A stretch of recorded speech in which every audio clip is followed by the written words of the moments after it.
अस्सलाम वालेकुम दोस्तों, अब्दुल मजीद मुकाबल हजर सऊदी अरेबिया आ गया।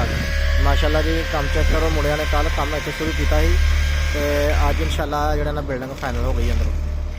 काम चेक करो, मुंडे कैसा काम कर रहे हैं सही माशाल्लाह। दो दिन की कारकर्दगी है जी बंदियां की, 2 दिन की उतले उतले जो काम तो नज़र आ रहे हैं। 2 दिन की कारकर्दगी है, 3 मुंडे 2 मुंडे उत्ते लाते हैं क्या 3 लेबर माशाल्लाह। काम चेक करो ठीक हो रहा, कमेंट करके दसिया मुंडे काम सही करते हैं या मट्ठे चल रहे हैं। प्रभाव रहेगा वही मुंडा दे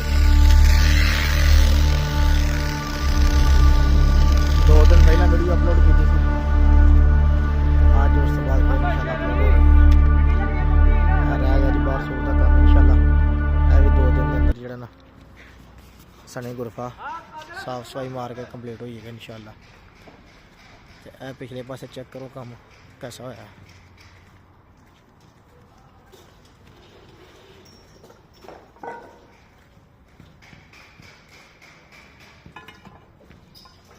माशाल्लाह जी 5 बिल्डिंग लाइया ने इतने।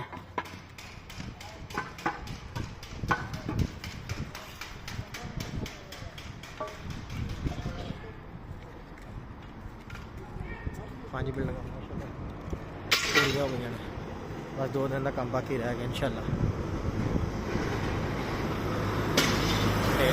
दो इस बैक साइड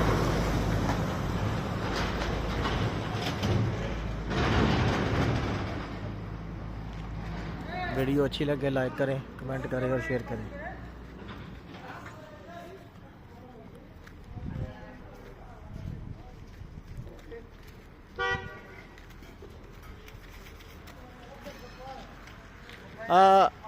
रमजे रमजे कलम هارون هنا في أنا كلم هو برضه شيل رمل ودي جوا عشان هو رقم وبرضه شوف هذا طرف وقدام هذا ثاني مرة هذا ميزان شوية رو فوق بلاطة عشان نزل تحت بعدين يجي هذا قصي هذا بلاط عشان يرتفع فوق. أوكي هذا الذي حصل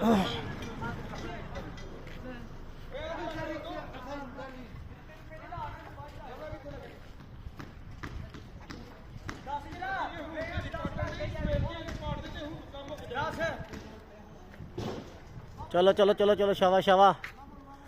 जरा ना थोड़ी गारंटी लैके ना विकास ए वे वो जरा जोड़ नजर आ रहे ना थल्ले पासे भी तो उतले पासे भी थोड़ी गारंटी मार दे ताकि वो जैन का नजर आए।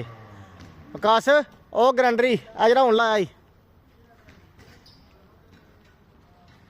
थोड़ा जैन नजर आता पे वो सदर मामला जो लाले ने हूँ लाया नाल वो थोड़ी लाम च गारंटी बच जाएगी तो सैट हो जाएगा। हाँ अब्दुल्ला की ख्याल है तेरे काम कैसा है फिर? भान मैं तुहाडे आखन तो बगैर कहा कि 2 दिनों की विच मुंडिया ने काम कंप्लीट कर छड़िया माशाल्लाह। जाओ गाँव के नाल चुक। ओके जी वीडियो अच्छी लगे लाइक करें, कमेंट करें, शेयर करें।